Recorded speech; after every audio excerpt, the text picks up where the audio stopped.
46 million additional children will join the workforce as child laborers by the end of 2020.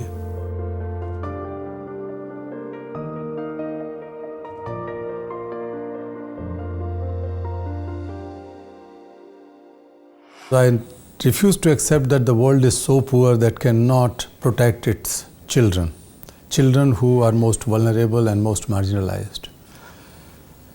And the bigger disappointment is that the number of child laborers has grown between 2016 and 2020, the first 4 years of SDGs.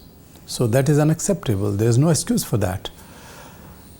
And therefore, we have to accept that we have failed our children somewhere.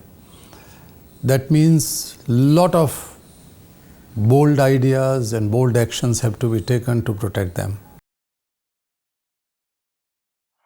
We organized a long march, the nationwide march in India for education. So it has affected the entire country. The idea was to demand constitutional amendment to make education as fundamental right. So people mocked at me that, how come you can think this thing? You are not a politician. And the parliament with 2/3 majority have to amend constitution.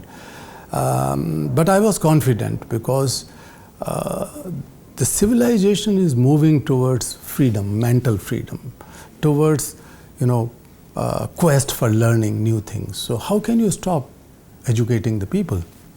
So we demanded this and finally we succeeded. And education became fundamental right. So that was in India.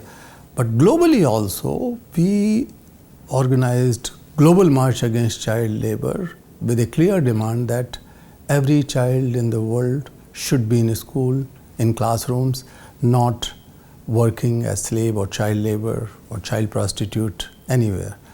And that has been also quite successful in not only bringing an international convention, that is the only international law of ILO which is universally ratified.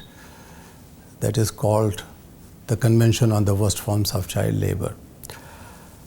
And that has helped in reducing child labor considerably. Between 2000 and 2016, 100 million lesser number of children were engaged in 2016.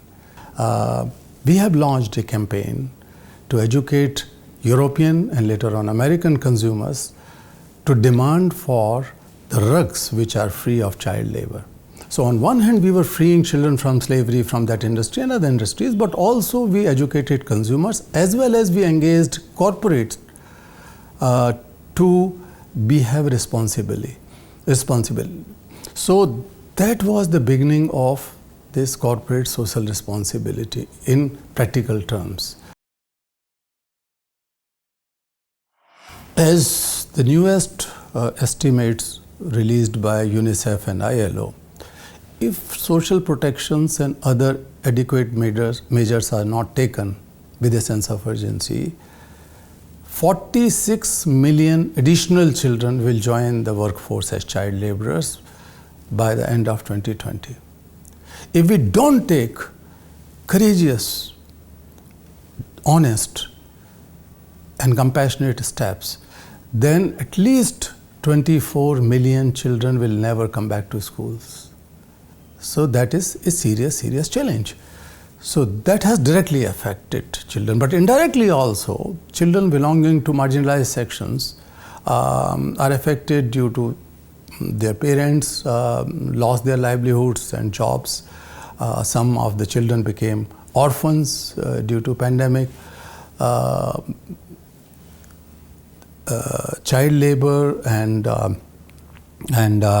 child marriages as well as trafficking as at increase. So these challenges are very clear, and